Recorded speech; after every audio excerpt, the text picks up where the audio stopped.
Stakeholders charged with the presidential plan for the reconstruction and development of the Northwest and Southwest regions have begun looking at the pilot document that will guide actions on the field. The deputy coordinator of the presidential plan, Donatus John, has been meeting with officials from the 6 divisions of the Southwest region. We shall be hearing more on that in this newscast.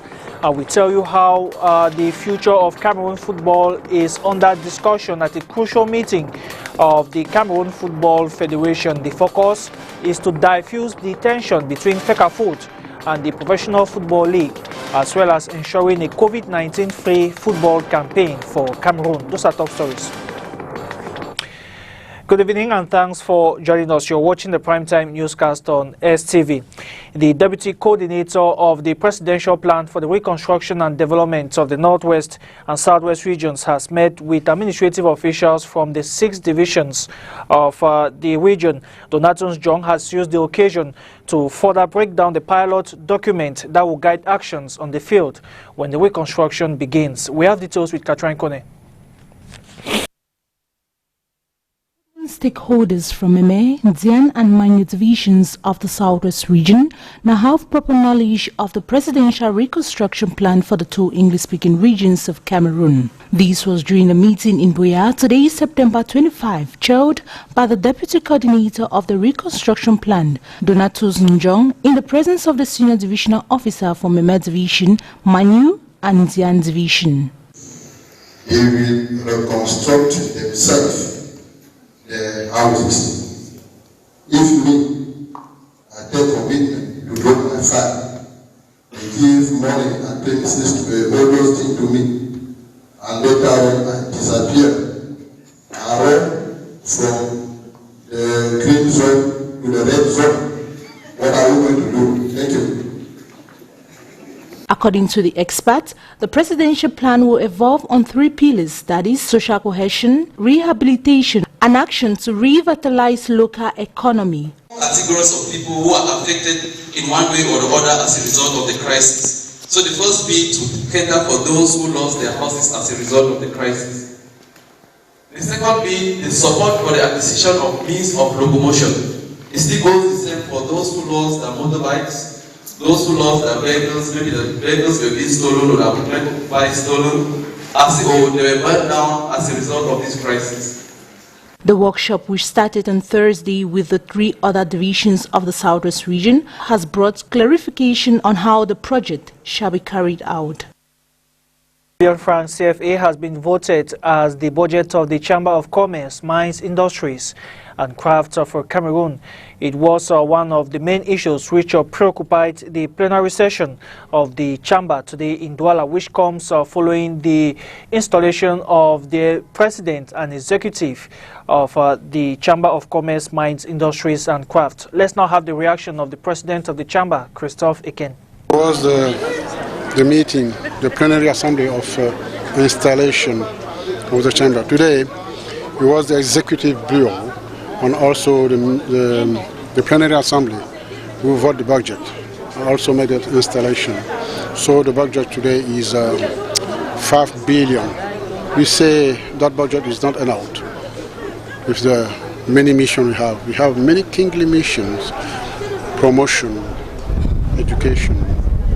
I also can say also the construction of many incubator centers also. That is why we say to the government that the government will help us to have the perennial resources in order to help also the government. That is what we say. It's very important to have the perennial resources. Cameroon has ordered the rerun of elections at the Kumba City Council as well as the Makenene Council in the west region of the country. This follows irregularities witnessed by the court, filed in by some disgruntled candidates. For the case of Makenene, it was discovered that the mayor of the municipality was elected without the quorum of councillors attained, while in Kumba, Greg Mewan, one of the councillors in Kumba, filed a complaint against Elekam, as well as the senior divisional officer for Meme Division, who is alleged to have been implicated in the designation of Victor Kelengo. The Supreme Court has therefore decided that elections, once more elections for the city mayor, will hold in Kumba in a month's time. It should be noted that the Supreme Court is presently scrutinizing the files, the petitions of some political parties who took part in the municipal elections of February 9, 2020. About 150 complaints have been filed and 30 are coming from the Social Democratic Front, SDF. The party is calling for the cancellation of elections in the northwest and southwest regions due to the fact that the security situation could not permit voters to exercise their civic responsibility on poll day. Now, lawyers defending the Cameroon Renaissance movement say that over 400 people have been arrested and detained at various police and gendarmerie stations in Yaoundé, Douala, as well as Bafoussam. Amongst them is Olivier Bibo-Nissak, spokesperson for Maurice Kamto, who is presently at the Secretariat of Defense of the National Gendarmerie, as well as Professor Alain Foguet, the National Treasurer of the Cameroon Renaissance Party. The lawyers say that these personalities risk the crimes of violence, insurrection, as well as hostility against the nation.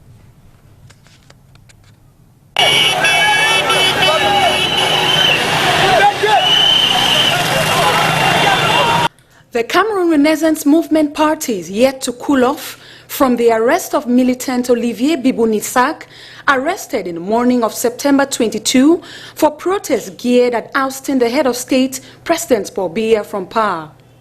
The same accusation of hostility and insurrection is being charged against spokesman of the CRM chairman, Paul Orr, as he has been jailed in Yaoundé in the morning of the protests.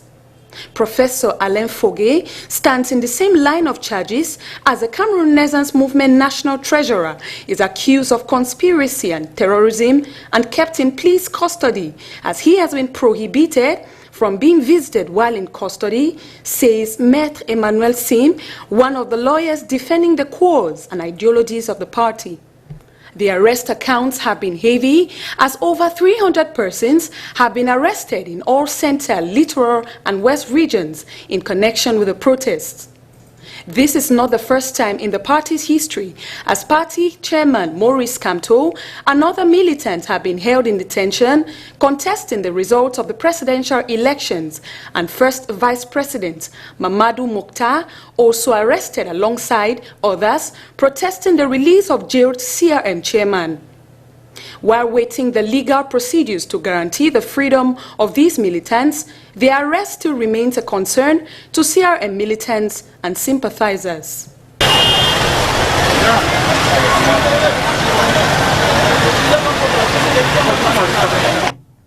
The Douala 2 municipality will represent the littoral region in the Cleanest City competition launched by the Ministry of Urban Development and Housing. A ceremony to that effect has taken place in Douala to choose the representative for the region.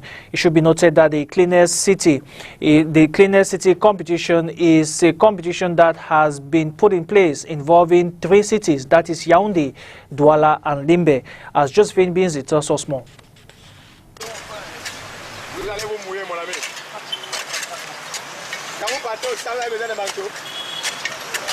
Identifying dirty areas per municipality, the most dynamic sanitary team, cleanest streets are amongst recommendations looked into for the cleanest municipality in the national territory, launched by the Minister of Habitat and Urban Development, Celestin Kecha. Le concours que faisait autrefois dans la ville de Yaoundé à 3 villes. The contest will take place in Yaoundé, comprising 3 cities, namely Douala, Yaoundé, and Limbe.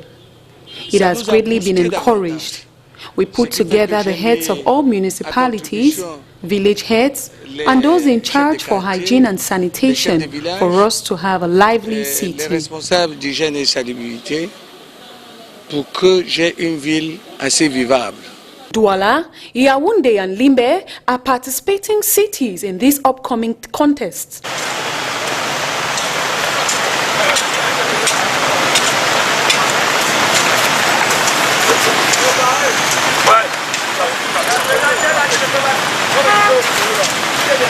The Douala II municipality seems to fit all these criteria in the littoral region, hence is awaited at the national competition in the days ahead.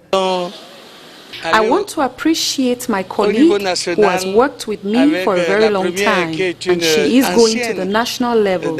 She's the mayor of the Douala II municipality, who I extend all my appreciations to. The competition ended yesterday in the littoral region with the mayor of the Douala II municipality crowned winner, and the grand competitors awaited in the month of October with all participating cities present.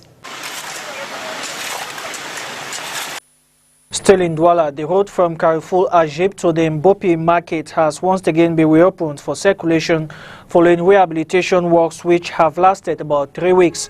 Road users are, however, venting out their frustrations. In the following report, our reporter Christelle Asexuele tells us why.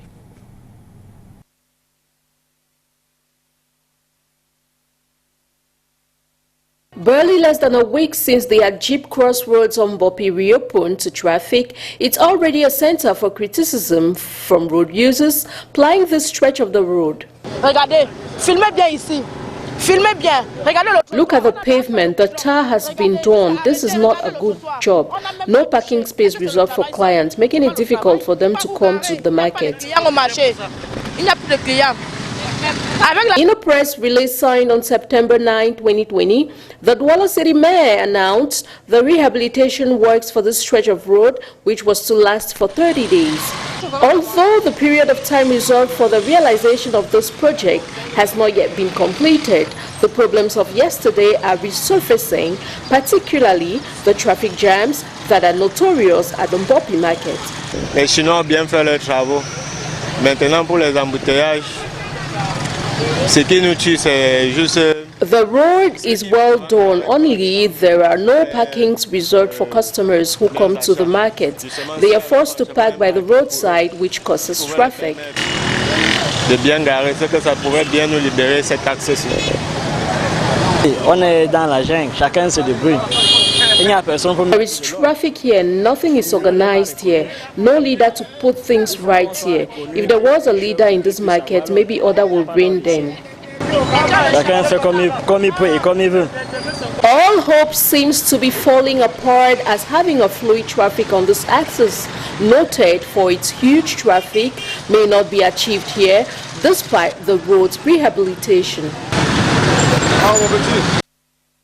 Commissioner of Police Roger Nkwa, who passed away weeks back, has been given posthumous honors at the courtyard of the Douala City Council today. The solemn event was chaired by the Littoral Delegate for National Security, Commissioner Raymond A. Sogo. The deceased will be buried tomorrow, Saturday, 26 September, in his home village of Nkonkot, that's in Ebebda in the central region of the country. Katrin Kone tells us more. Sadness and consternation grips friends, comrade, family and well-wishers of the late police commissioner Roger Nkwa Ekobena following his corpse removal at the Douala Military Hospital today, September 25, 2020. Hundreds trooped in at the esplanade of the Douala City Council to pay their last respect to the fallen hero who died on July 27, 2020 after a brief illness. Le collaborateur que nous venons de perdre, le commissaire divisionnaire Nkwa Ekobena, était un collaborateur précieux pour la délégation. The collaborator we lost, the Divisional Commissioner Roger Nkwa Ekobena, precious for the regional delegation in Littoral and precious for the whole nation. First, he's a divisional officer that we have lost, and divisional officers are not easy to find. We just have few of them, and when we lose one of such caliber, we shed tears. Un cadre de ce niveau, c'est des larmes. Nous avons des larmes aux yeux. Roger Nkwa is said to have led his life to fight against insecurity in his area of command. Précieux à cause du travail qu'il abattait, l'immense travail qu'il abattait, le secteur dont il avait la charge est un vivier d'activistes politiques. He is precious because of the work he did. the cause he fought for. His station where he worked was filled with political activists. It was also filled with hoodlums of all kinds. He was in charge of it. So you can understand when we talk of the space he left. It's not easy to fill it. Quand on l'opère, le vide à combler n'est pas facile à combler. N'est pas facile de combler le vide que nous essuyons, que la DGSN enregistre. Born on April 4, 1963 in Kotunkong, Ebenda Subdivision, Lekki Division of the Central Region, has worked as an investigator in Yaoundé in 1986, Chief of Bureau of Liquidation in 1990, First Assistant Commissioner of the Nkonsamba Public Security Police Station, promoted to the rank of Superintendent of Police in 2003 and Commissioner of the Special Branch Police Station of the Douala 2 Subdivision in New Bel in 2014 and later promoted to the rank of Police Commissioner. Roger Nkwa leaves behind a widow and many children and grandchildren to mourn him. Out of the country, Republican and Democratic presidential candidates may be the dominating elements in the U.S. presidential elections, but they are not the only ones running for the U.S. presidency. Experts say that third-party candidates also have a major role to play in the polls slated for November this year. We get more with the VOA. In the contest for the White House, it is well known that President Donald Trump is running for re-election as a Republican, and running against him is former Vice President Joe Biden, a Democrat. What is less well known is that there are other people running for U.S. President on other party tickets. The Peace and Freedom Party, the American Independent Party, but people really often don't know who these parties are. People running for smaller parties are called third-party candidates. In the 2020 presidential race, two candidates from better-known third parties include Joe Jorgensen of the Libertarian Party and Howie Hawkins of the Green Party. Another third-party candidate who has made headlines is rapper Kanye West. The most puzzling campaign, but the one that's gathered the most attention for his party, the Birthday Party. He's often talked about religion openly in his reps, and so he might appeal to more religiously conservative voters. While third-party candidates are generally not considered serious contenders for the presidency, they can play a role in changing the dynamics of an election. One example is the 2016 race between Trump and Democrat Hillary Clinton. There's no question in 2016 that the third-party candidates hurt Hillary Clinton. All the exit polling showed that the votes that they were casting for third-party candidates were votes that otherwise would have gone to the Democrats. 2016 was a year in which there are a lot of Americans looking at Donald Trump and Hillary Clinton weren't thrilled with either choice, and they cast one of these protest votes. But experts agree the 2020 election is different. It's very clear now that the stakes are so high that either Joe Biden or Donald Trump will be the next president, and nobody wants to throw their vote away. And so we're seeing those third-party candidates polling at a lot lower numbers. Clinton may have lost some votes to third-party candidates in 2016 because of how some Americans viewed her. But Biden does not face the same perception. Hillary Clinton was seen as a darling of Wall Street and of high finance and these global trade deals that didn't give enough attention to the lives of working class people in blue-collar jobs across America. I think Joseph Biden is from a working-class background, from Scranton, Pennsylvania, and I think he can connect with that demographic, even if he's associated with some of those trade deals. The pandemic is also keeping third-party candidates from gaining traction in 2020 because it's tough for them to campaign in person. Third-party candidates also don't have the funds necessary to pay for big TV advertising campaigns. The absence of third-party candidates that are strong this year should benefit the Democrats. But as the outcome in 2016 proved, a presidential election can be quite unpredictable. Elizabeth Lee, VOA News.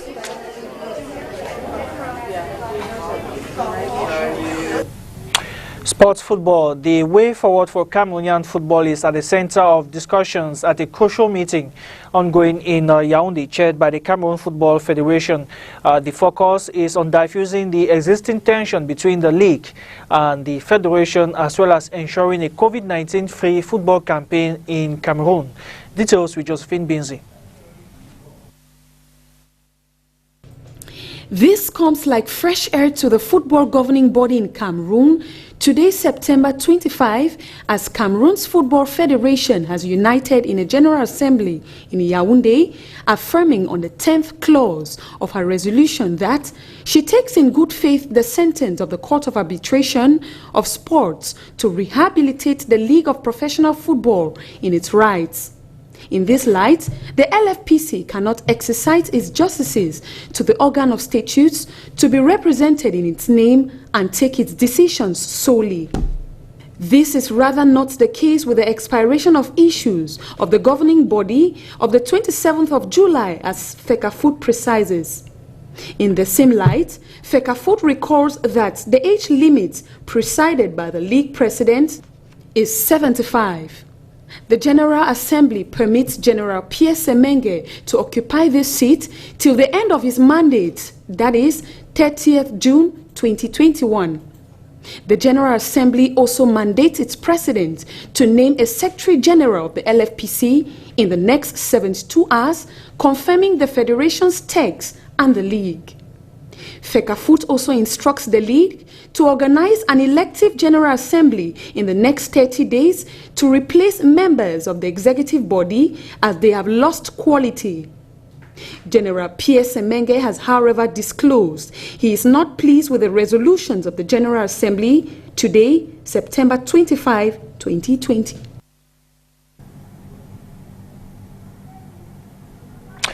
And that does it for the primetime newscast on STV. Thank you very much for watching. More news comes up at 8 p.m. in the French language. Programs continue on STV. Bye-bye.